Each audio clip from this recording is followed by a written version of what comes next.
இது என்னன்னு பார்த்தீங்கன்னா இட்லி மாவுங்க. நம்ம ரெடிமேட் மாவு கொடுத்துருக்கோம்ல அதுதாங்க. நான் இப்போ இதெல்லாம் எடுத்து யூஸ் பண்ண மாட்டேன். நம்ம கையிலேயே நான் அரைச்சிக்கிறது தான். எனக்கெல்லாம் டைம் இருக்கும், அதனால நான் கையில் அரைச்சிக்குவேன். இந்த மாவுலாம் நிறையா எடுத்து நான் இட்லிக்கு கரைக்க மாட்டேன். இன்றைக்கி எனக்கு நமக்கு மாவு நான் காலையில் இட்லி ஊற்றுறதுக்கு மாவு கிடையாது. அதனால கொஞ்சமாக இதில் எடுத்து இது இப்போ தான் அரைச்சிட்டு வந்துருக்காங்க. அதனால இதில் கொஞ்சோண்டு எடுத்து கரைச்சி வச்சு நாளைக்கு காலையில் இட்லி ஊற்றி பார்த்துக்குமா. இப்போ நான் கொஞ்சம் தாங்க மாவு எடுத்துருக்கேன். அதுக்கு தேவையான உப்பை போட்டு தண்ணி ஊற்றி நல்லா கரைச்சி வச்சிடலாம். எந்த பக்கத்துக்கு கரைச்சி வைக்கணும்னு நான் காமிக்கிறேன். ஏன்னா சில பேர் கேட்குறாங்க எப்படி கரைக்கணும்னு. அதுக்காக தண்ணி ஊற்றிடலாம்.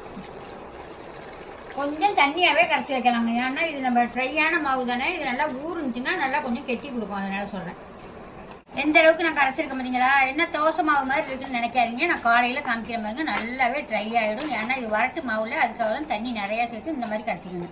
எனக்கு சாயந்தரம் இட்லி மாவு கரைச்சி வச்சோம்லங்க. வாங்க எப்படி பொங்கி வந்துருக்குன்னு பார்த்துடலாம். பார்த்தாலே தெரியுதா எப்படி பொங்கி வந்திருக்குன்னு. சூப்பராக பொங்கி வந்திருக்கு பாருங்க. இப்போ நம்ம இதை இட்லி ஊற்றி பார்த்துடலாம்.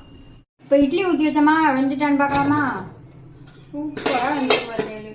அருமையாக இருக்குது. பார்க்கையிலேயே சாப்பிட்டா மெதுன்னு இருக்குது. இப்போ எடுத்து சாப்பிட்டு பார்த்துருவோம். இந்த இட்லி எடுத்து நம்ம வீட்டில் ரெடி பண்ணுற பொடி தாங்க வச்சுருக்கேன். இந்த பொடிக்கும் இந்த இட்லிக்கும் அவ்வளோ சூப்பராக இருக்கும். இப்போ நல்லெண்ணெயை ஊற்றிக்கலாம்.